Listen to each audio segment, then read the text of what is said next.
وإذ قال إبراهيم رب أرني كيف تحيي الموتى نبي الله إبراهيم ቀደም ሲል ያው ንምሩድ ጋራ ሲከራከሩ ሰውን አላህ Subhanahu Wa Ta'ala ሙታን የነበሩትን ህያው የነበሩትን ሙታን የሚያደርግ ነው ብለው ባነሱት ጥያቄ መሰረት አላህ ረርቷቸው ተሳካላቸው እንጂ እሱ ተበቃ አድርጎ ቢይዛቸው ኑሮ ጥያቄ ሊወልድ ይችል ነበር ማለት ነው። ኋላ ተገነዘቡ ክፍተት እንደነበረው። መጀመሪያ አላህ ረርቷቸው በቀላሉ ተደናግጦ ሰውየው ተሸንፎላቸዋል። ግን የዛ ጊዜ ጠንከር ብሎ ቢከራከረኝ ኑሮ ምን ይበቃኝ ነበር የሚል ነገር ግምገማ አደረጉና ተረዱ ማለት ነው።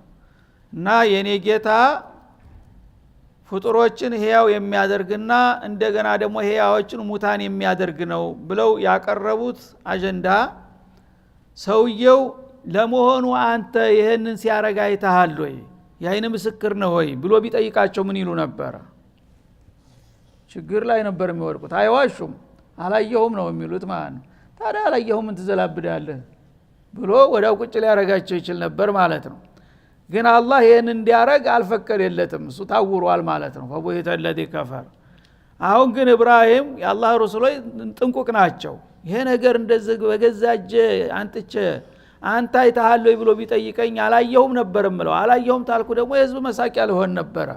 ስለዚህ ይሄን ነገር ማጣራት አለብኝ። ወደፊትም መልኩን ቀይሮ የጥያቄ ሊመጣ ስለሚችል አሁን መረጃዬን ማጠናከር አለብኝ አሉና ለጌታቸው ጥያቄ ያቀረቡ ማለት ነው። እና ባለፈው እንኳን አድነኸኛል አሁንስ እንደዚህ በጥሬው መቅረብ የለብኝም አንድ ተጨባጭ ነገር ሳሊዝ ብለው إذ قال إبراهيم اذكر إذ قال إبراهيم خليل الرحمن عليه الصلاة والسلام ያለ ጊዜ ሆነውን አስታውስ ይላል። ረቢ አሪኒ كيف تحيي الموتى ጌታዬ ሆይ ሙታንን እንደምታስነሳ ነግረኸኛል አውቃለሁኝ። ግን እንዴት እንደምታስነሳ እንድታሳየኝ እፈልጋለሁኝ። ያይነ ምስክር ሆኜ መቅረብ እፈልጋለሁኝ። ነገ የኔ ጌታ ሙታንን ያስነሳል ብዬ ስናገር አየኸው ወይ ካሉኝ አላየሁም ካልኩኝ በገዛጀ ራሴን በራሴ ረታሁኝ ማለት ነው።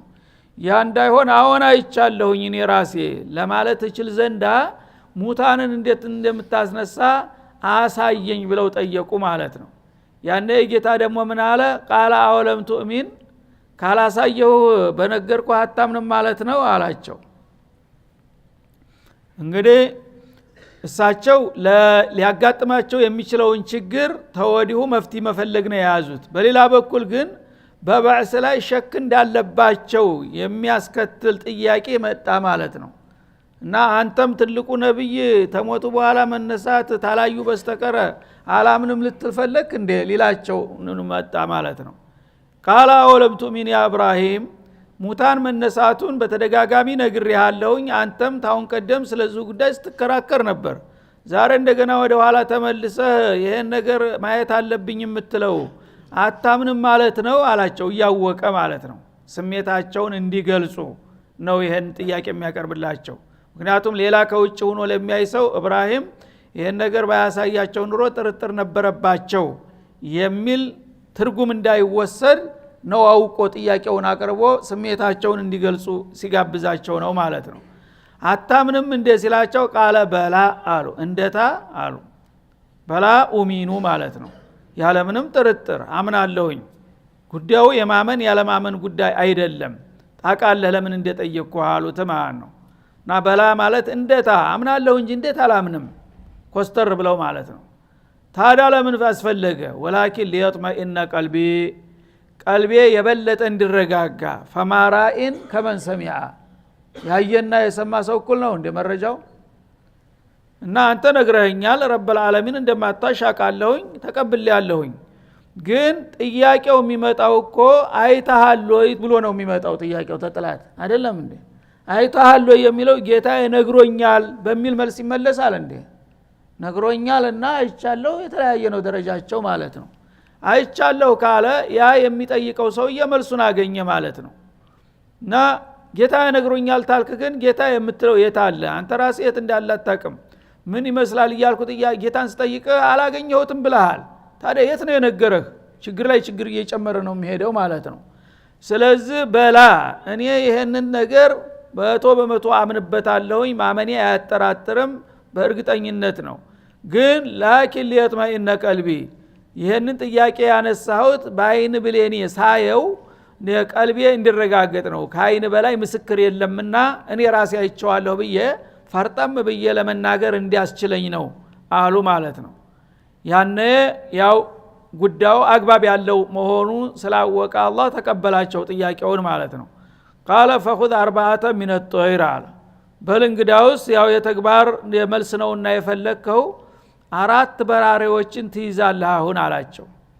4 የተለያዩ በራሪዎችን ትይዝና ፈሱርሁነ ኢለይክ 4ቱንም ወደ አንተ ቀረብ አድርገህ በደንብ አስተውላቸው አለ።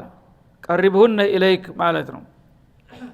እና የሙፈሲሮች እንደሚሉት ነስ የለም 4ቶቹ አንዱ ዶሮ ነው፣ ሌላው ሐማማ፣ 3ኛ ቁራ፣ 4ኛ ነስር የሚባለው አሞራ ነው ማለት ነው። እነዚህ 4ቱም በራሪዎች የተለያየ ተቃራኒ ባህሪ ያላቸው ሁሉም ደግሞ ከሰው ባህሪ ጋር የሚገናኙበት ጎን አላቸው ማለት ነው። አሁን እንግዲህ ለኢብራሂም ኮርስ ለመስጠት አላህ ሰው መግደል የለበትም። ስለዚህ በእንስሳቶች ሊያሳያቸው ፈለገ ማለት ነው። 4ቱም በራሪዎች እንዲይዙ አደረገ። ከያዙ በኋላ በደንብ እነዛ በራሪዎች ተሙተው እንደገና እንደሚነሱ ጥርጥር እንዳያመጣብህ ቀረብ አድርገህያቸው መልካቸውን፣ ቅርጻቸውን፣ መጠናቸውን በሚገባ አገላብጠህያቸው ሌላ ሞራ ነው እንዳትል ኋላ ይላቸዋል ማለት ነው። እና ዶሮውም ዶሮ መሆኑን ያ ዶሮ ራሱ ተሞት በኋላ ሲነሳ ምንም ለውጥ እንደሌለው ጥርጥር እንዳይመጣብህ አሁን ተግር ጥፍሩ ተራስተግሩ ያለችውን ምልክት ሁሉ በደንብ አጥነተ ቀምለህያታሉ። ነስሩንም ሐማማውንም ሁሏንም እወቅ፣ ሚዛኗንም ክብደቷንም ጠጉሯንም መልኳንም ሁሏንም በደንብ እወቅና እርግጠኛ ሁን። ከዛ በኋላ ምን ታደርጋለህ አሉ። ثم جعل على كل فصرهن اليك ወዲ አንተ አቅርበህ በደንብ አጥነተህ ካያቸውና ካወካቸው በኋላ ከዛ እረዳቸዋል። 4ቱንም እንዲታረዱ አደረገ። ታረደ በኋላ ጭንቅላታቸውን እንዳለ 4ቱንም አጠገብህ አስቀምጥ አላቸው። ከዛ የተረፈውን ጠጉራቸውን ንጭና ሁሉንም የ4ቱንም ጠጉር እንደዛ አማስለው እንደ ዶቄት ይደበላለቅ እና እንደገና ደግሞ ስጋቸውን ቆራርጥ። የ4ቱንም ስጋ ቆራርጠህ ከተፍተፍ አድርገህ በቀጭኑ አድቀህ እንደዚሁ ደበላልቀው እንደ እህል ማለት ነው። ከዛ በኋላ ጠጉሩንም ስጋውንም በደንብ ታደቀከውና ተደበላለከው በኋላ እንደዚህ እየዘገንክ 4 ናቸው አይደለም 4 ጎራ ላይ ታስቀምጣለህ። አንድ ዝጋኝ ወስደህ እዚህ በቀኝ በኩል ባለው ጎራ፣ ሌላውን በግራ በኩል፣ ሌላውን በፊት፣ ሌላውን በኋላ ታረግና 4 ተለያዩ ጎራዎች ላይ እነዚህ የ4 በራሪዎችን ሰውነት ቡጭጫቂ እንደዚህ እንደ ቆሎ ዘግነህ ታስቀምጣለህ 4 ቦታ ላይ። ታስቀመጥክ በኋላ ጭንቅላቱ አጠገብህ ይቀመጥ ሁላቸው። ከዛ በኋላ ምን ታረጋለህ? ثم جعل على كل جبل منهن جزءا ተደበላለቀው ላባቸው ጠጉራቸውና አካላቸው እየዘገንክ ዲቃቂውን ለ4 ጋራዎች ታከፋፍላለህና ታስቀምጣለህ። ثم ادعوهن ሁሉንም እንግዲህ በተለያዩ ርቀት ባሉ ጋራዎች ላይ ታስቀመጥክ በኋላ መሐከል ላይ ቆመህ ጭንቅላታቸውን ይዘህ ትጠራቸዋለህ አላቸው። ኑ ቶሎ እናንተ በራሪዎች ትፈልጋቸዋለሁ ቶሎ ኑ በጌታዬ ፍቃድ ብለህ ጥራቸው አለ። የእቲነከ ሰዕያ ያኔ እነዛ በራሪዎች በሰውነታቸው በሚገባ ተሟልቶና ተስተካክሎ ራስ አልባ ብቻ ሆነው እየበረሩ እየጠደፉ አንተ ጋር ይመጣሉ አላቸው ማለት ነው።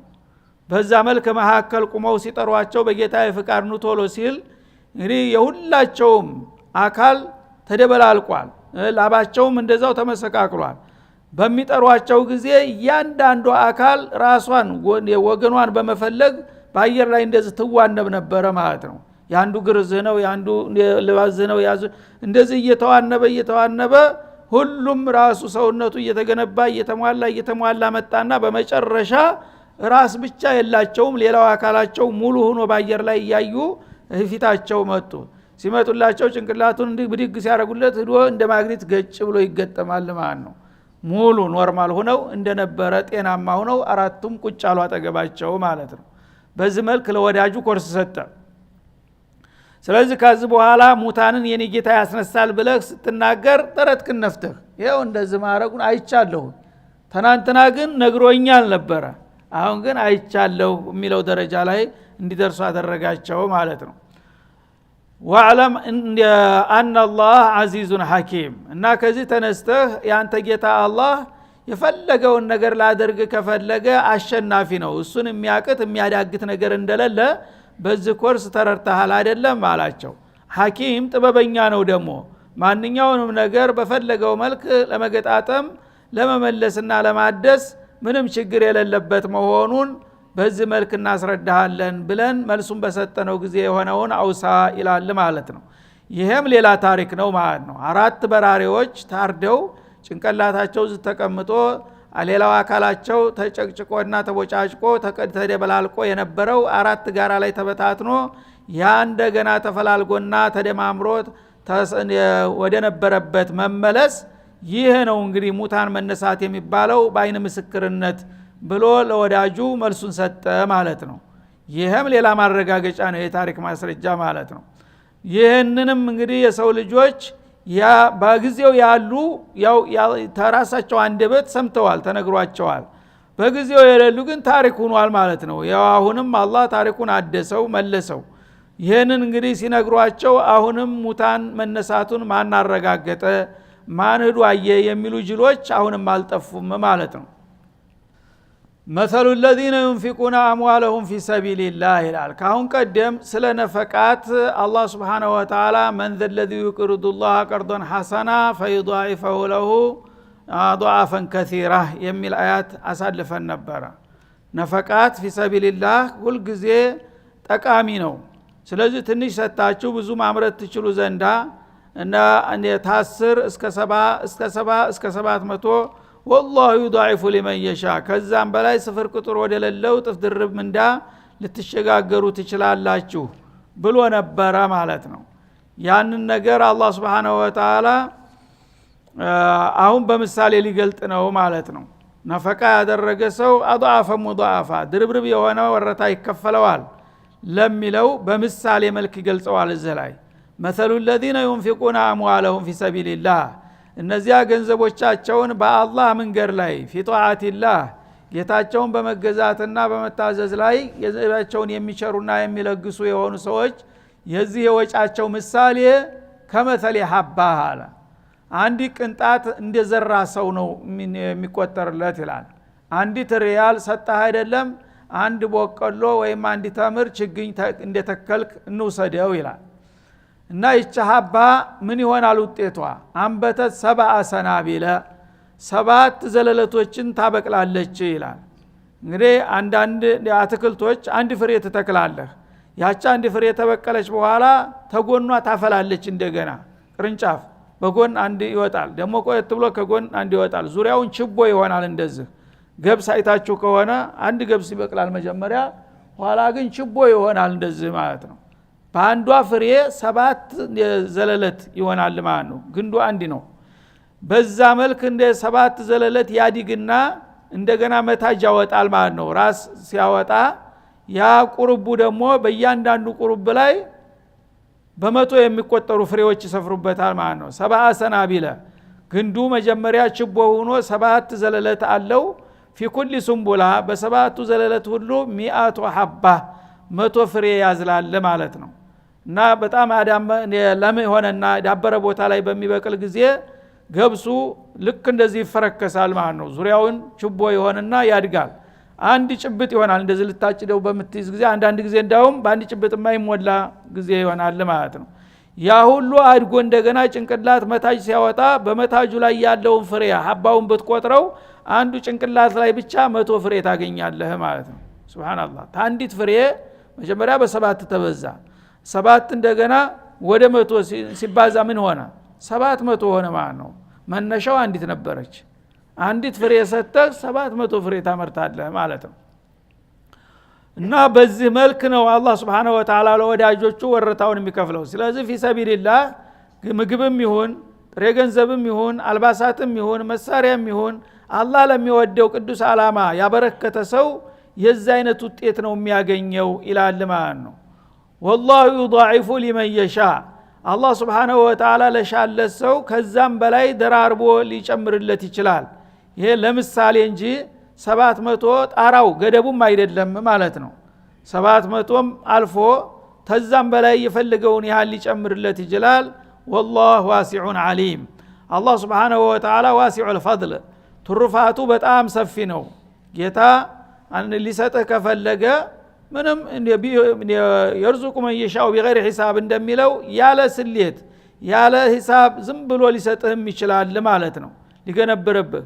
ስለዚህ በአላህ መንገድ ያውጡ በመላችሁ ጊዜ አሁን እናንተ የሚሰማችሁ ያቺ ኪሳችሁ ያለችው ትንሽ ነገር የምናጣ ነው የሚመስላችሁ፣ ውጤቱ ግን ምን እንደሚሆን አታውቁም።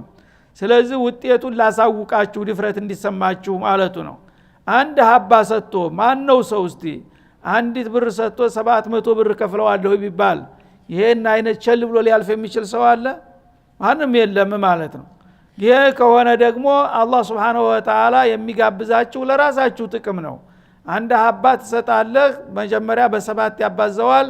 7% በእያንዳንዱ መታጅ ላይ 100 እንዲያፈራ እናደርጋለን። ከዛም በላይ ካስፈልገን ጨምርበታለን። በዚህ መልክ ነው ለመነዳችሁ የምፈልገው ይላል ማለት ነው። እና ፊ ሰቢልላህ ማለት ፊ ጧዓቲላህ ማለት ነው። ለሚስኪን ልሰጠው ትችላለህ፣ ለፈቂር ሊሆን ይችላል፣ ለአይነ ስጉሩ፣ ለየቲሙ፣ ለደካማው። ከዛ አልፎ ደግሞ ፊ ሰቢልላህ የሚለው ብዙ ጊዜ ጂሃድ ጋር ይገናኛል ማለት ነው። የአላህ ወዳጆች የጌታቸውን ዓላማ ከፍ ለማድረግ እስላምን ለመታደግ በሚንቀሳቀሱ ጊዜ ትጥቅና ስንቅ ሲገዳቸው አይዟችሁ እኔ ይችን እረዳለሁ ብለህ ወርወር ካደረካት ያቺ ቦታ ላይ ይሄን አይነት ውጤት ታገኛለህ ይላል አላህ Subhanahu Wa Ta'ala። والله يضاعف لمن يشاء አላህ ለፈለገው ሰው ከዚህም በላይ ጨምሮና ደርቦ ሊሰጠው ይችላል። والله واسع عليم ጌታ ትሩፋቱ በጣም ሰፊ ነው። የሱ ስጦታ የሚለካ የሚደካ አይደለም። ለማን እንደሚሰጥ ለምን እንደሚሰጥም ያውቃል። ለኔ ብሎ የሰጡትን በዱንያ ወልአኺራ ካሳቸውን እሰጣቸዋለሁኝ። ስሰጣቸውም ደግሞ ምን ያህል እንደምሰጣቸው እኔ ነኝ የማውቀው ይላል ማለት ነው።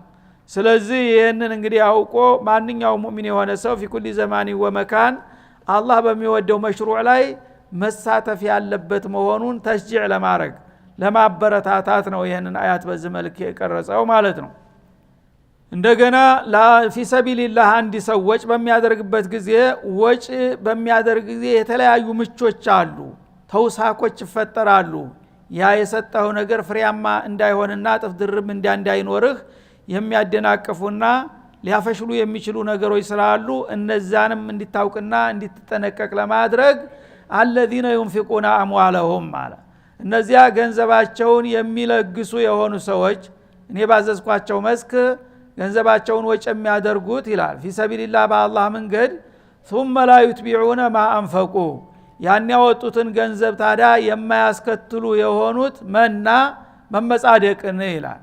ሰተት ያበቃ እኔ እኮ እንዲያድርጋለሁ እኔ እንዲያርጋለሁ እያልክ በየመድረኩ ዝም ብለህ ለዝና መርጫ ካደረከው ያ ምች መጥቶታል ማለት ነው።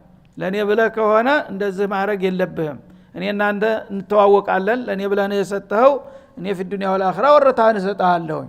በእኔ ስም ሰተት ያበቃ እንደገና በተገኘው መድረክ ሁሉ እኛ እኮ እንዲያደርገናል እያልክ ጉራ የምትነፋ ከሆነ ያ ሌላ ጉዳይ ነው። ለይስሙልኝና ለይውልኝ ነው ያደረከው፣ እሱ ላይ የለሁበትም። መደራረቡ ቀርቶ መሰረቱንም አላውቅልህም ነው የሚለው ማለት ነው። ብዙ ሰዎችም የሚሳሳቱት እዚህ ላይ ነው። ብዙ የነሻጥ ይሰማቸዋል ማለት ነው። እኔ ይሄን አላድርጋለሁ እናንተ ዝም ትላላችሁ እንዴ እያለ ለጉራ ሰዎችን ለማስጨነቅና ለማዋከብ ይጠቀምበታል። ይሄ መሆን የለበትም። እኔ የተቻለኝ ለአድርጋለሁኝ ከዛ በኋላ ለጌታዬ ብዬ እስከሰራሁ ድረስ ማንም ሰው እንዲያቀልኝ ማድረግ የለብኝም ማለት ነው። እና ثم لا يتبعون من ማለት መመጻደቅ ማለት ነው። የሰጠውን ክፍል እንደ አንተ ብዙ ውለታ እንደዋልክለት ሊሰማህ አይገባም ማለት ነው። እንዲህ አርገንላችሁ እንዲደግፈናችሁ እንደዚህ ረርተናችሁ አይባልም ማለት ነው። ያንን ታልክ አበላሸው ማለት ነው። የሰራውን ስራ ለአላህ ብለህ ከሰጠ ለአንተ ለራስህ ነው የሰጠው። ሌላ ሰው ተጠቃሚ ለጊዜው የተራበ ሰው ሊበላው ይችላል፣ ግን አንተ ነህ ተጠቃሚው ከሱ የበለጠ አضعف مضاعف የምታገኘው።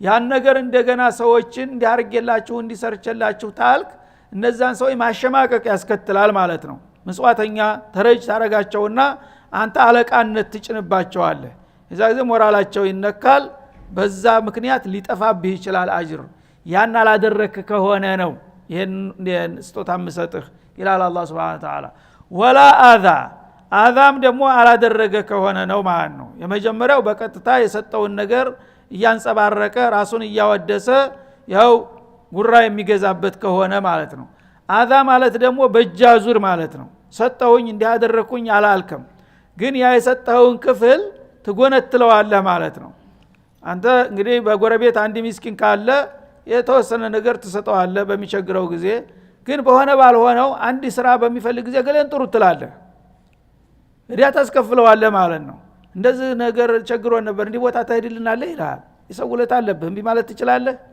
ነገም በአንድ ነገር ይጠራል እንደዚህ ፈልጌ ነበር አታደርግልኝም ይላል የዛ ጊዜ ምን ማለት ነው እኛ እየረዳነ ነው አንተስ ምን ታረጋልናለህ ማለት እኮ ነው ያ ሰው የሰውለታ ስላለበት የራሱን በተሰብትቶ የራሱን ስራ ትቶ ላንተ እንግዲህ ሲባትል ይውላል ማለት ነው አታደረከው ማለት ነው ለአላህ ብለህ ከሆነ የሰጠው ለምንድነው ወዲያ የምታስከፍለው ይሄን ሰውዬ ለምንድነው የምታሰቃየው ለአላህ ብለህ ሰጠዋል ወረታን ካላ ትቀበላለህ ከሱ ምን አለህ ግን ብዙ ሰዎች እንደዚህ ነው እንዳውም አፋቸው ሞልተው አንተ ደግሞ ይሉንታ የለህም እኛ ስንት ያደረግንልህ ይልሃል ተነጭራሹ ማለት ነው ያ ካደረከው ምን ፋይዳ አለው አውሎ ንፋስ ወሰደው ማለት ነው እና አዛ ያላደረጉ ከሆነ ተመጽዋቹን የሚያሰቅቅ ነገር አላደረጉ ከሆነ ነው ያ ካደረክ አንተ ራስህ አበላሽተዋል ማለት ነው ለሁም አጅሩሁም እንደ አይነቱን እንግዲህ ምች እንዳይመታው ጠብቀው በትክክል ጌታ በሚወደውና በሚፈልገው መልኩ የሰጡና ስራቸውን የደበቁ የሆኑት ለነሱ ነው ከአንድ በ10 ከ10 ወደ 70 ከ70 ወደ 700 እየተጨማመረና እየተደራረበ ወረታቸው ያድጋል ያልኩት የዚህ አይነት ተውሳክ ላላስከተሉት ሰጮች ናቸው ይሄን ያደረጉማ ከሆኑ ራሳቸው በራሳቸው አበላሽተዋል ይላል ማለት ነው እና ለእንዲህ አይነቶቹ ሰጮች ጥንቁቆች ናቸውና ለሁም አጅሩሁም ለነሱ ተገቢው መንዳቸው አላቸው ወይም ወረታቸው ይከፈላቸዋል ማለት ነው እንደ ረቢህም ጌታቸው ዘንዳ በሚገባ ወረታቸው ይከፈላቸዋል እነዛኞቹ ግን በመንና በአዛ ተጠቃሚዎቹን እያሰቃዩ ነው ያሉት በእጃዙር እያስከፈሉ ነው ማለት ነው እያስከፈሏቸው ስለሆነ እኔ ምን አገባኝ ተኔ ምንም ፋይል የለህም ማለት ነው ግን ለኔ ብለህ ሰጣል ያ የሰጠው ሰውዬ እንደማታቀው ምንም ነገር በቀጥታም ሆነ በተዘዋሪ ከሱ የምትፈልገው ነገር የለም ያ ከሆነ ነው እኔ ጋራ ኮንትራት የሚሰራው አለበለዛ በዛ ሰውዬ ላይ አንዲ ተጽኖ የምታደርግ ከሆነ የምትመጻደቅበት ከሆነ ወይም ደግሞ የሆነ ያልሆነ ስራ እያዘዝክ የምታለፋው ከሆነ ያ ራስህ ያው ሂሳብክን እሱ ጋር እያወራረድክ ስለሆነ እኔ የለሁበትም ይልሃል ማለት ነው እንዲህ አይነቶቹ ጥንቁቃን ከሆኑ ግን ለሁም አጅሩሁም عند ربهم ከፍጡር ጋራ ምንም ግንኙነት የላቸውም እኔ ጌታቸው ጋራ ኮንትራታቸውን ይቀጥላሉ ተገቢ ምንዳቸውንም ያገኛሉ ወላ ኸውፉን عليهم እና ይሄንን አዳብ ጠብቀው ነፈቃ ያደረጉ ከሆኑ ያ ገንዘባችን ወጥቶ ከስሮ ይቀራል ብለው ምንም ያሰጋቸው ነገር የለም ضمانን ካሚል ሰጣቸዋለሁ ይላል ማለት ነው ወላ هم يحزنون የሚያዝኑበትም ምክንያት የለም ወላ ኸውፉን عليهم ማለት የሚያሰጋቸው ነገር ያጋጥመናል ብለው አይፍሩ እርግጠኛ ነኝ ማለቱ ነው የሚያሳዝንም ደግሞ ጥቅም አምልጦን ያ ነገር ኪሳራ ልንወድቃለን ብለውም አይዘኑ ሙሉ በሙሉ የነዚህን ሰዎች ወረታ ለመክፈል ዝግጁ ነኝ ይላል ማለት ነው ራሳቸው ግን ያላግባብ ስርዓቱን አፋልሰው ችግር ላይ ከወደቁ فلا تلومن الا نفسك ነው የሚሆነው ነው የሚለው ስለዚህ እንግዲህ አላህ Subhanahu Wa Ta'ala መጀመሪያ የምንሰጠውን ነገር ለሱ ብለን በእخلاص እንድንሰጥ የሚሰጠው ገንዘብ ደግሞ ጠይብ እንዲሆን በሐላል ከስበህ ያፈራው መሆን አለበት خبيث ለخبيث ከሆነ ان الله طيب لا يقبل الا طيبا አንዳንዱ ሰው ተማንም ዘርፎ ሰርቆ አጭበርብሮ እንደገና መጽዋት ሲሰጣ ያለ ማን ነው ከዛ ቀምታ ለዛ ሰጠ ማን ነው አንተ አቃዋሽ ነህ ገንዘቡ ያንተ አይደለም የሌላ ሰው ሀቅ ወስደ ለሌላው የምታውል ከሆነ በዛ አጅር አታገኝም ማለት ነው አንዳንዱ ደግሞ ይሰጣል የራሱ ገንዘብ ነበረ ግን ልማዱ ሆኖ ጉረኛ ነው ሁሉ ጊዜ እንዲያርገን እንዲሰርተን ማለት ያበዛል ይሄም ሌላው ችግር ነው ማለት ነው አንዳንዱ ደግሞ ተረጁን ተጠቃሚውን ሰውዬ በሆነ ባልሆነ ነገር ያዋክበዋል ይሄም ሌላው ችግር ነው ማለት ነው እነዚህ ሁሉ ነገሮች ጠንቆች ሳይኖሩ ግን ለኔ ለጌታው ለአላህ ብለህ ሰርተህ ከሆነ ያ ነገር በምንም አይነት አይከስርብህም የሚያሰጋ የሚያስፈራህ የሚያሳዝንህ ነገር የለም ይላል አላህ Subhanahu Wa Ta'ala እና በዚህ መልኩ እንግዲህ ይሄንን አዳቡን ጠብቀን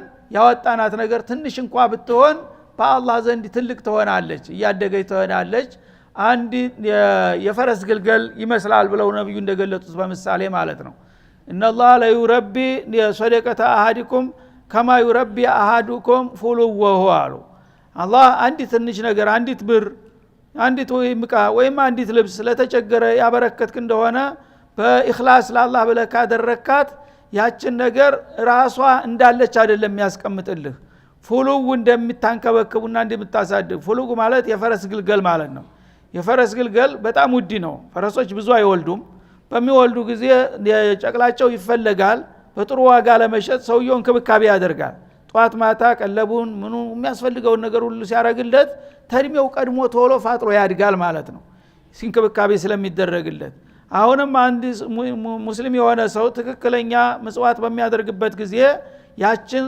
ሶደቃውን አላህ ተቀብሎት ከሆነ ያችን ሶደቃ 1 ሪያል ናት 1 ሪያል ዛሬ ሰጥተሃል ነገ ተዛትልህም ጭራሹን አለይ ብለህም አታስብም ረስተሃታል አላህ ዘንድ ግን አትረሳም እንደዛ እንደ ፈረስ ግልገል ልዩ እንክብካቤ ይደረግላታል ማለት ነው ዛሬ ይሄን ያህል ጥፍ ጨምሩበት ይባላል መዝገቡ ላይ ነገ ይሄን ያህል ጨምሩለት ይባላል ነገ የውመል ቂያማ ሲሆን ግን 1 ሪያል ጋራ ተራራ መስላ ትመጣለች ተቁጥር አልፎ ማለት ነው ያነ ያንተ ስራ ነው ሲባል ማመን ያቀተዋል እኔ ምን ሰርቼ ነው ይሄን ያህል አጅር ያገኘሁት የወርቅ የአልማዝ እንደ ህንጻ እንደ ፀሐይ የሚበራ ጀነት ላይ እንደ የተንቀለቀለ ታያለ አቤት ይሄ ማን እድለኛ ነው የማን ሊሆን ይችላል ያንተ ቢሆን ምን ይመስልሃል ይላል ያንተ እኮ ነው ይደነግጣል ሰውየው እኔ ይሄንን የሚያስገኝ ነገር መቼ ሰርቼ ይከራከራል አንዴ እንደዚህ አንዲት ሪያል ለተራበ ሰው አልሰጠህም እንደዚህ ቦታ ይለዋል አሰጫለሁ በዛች ገዛው እኮ ይሄንን ይላል አላህ Subhanahu Wa Ta'ala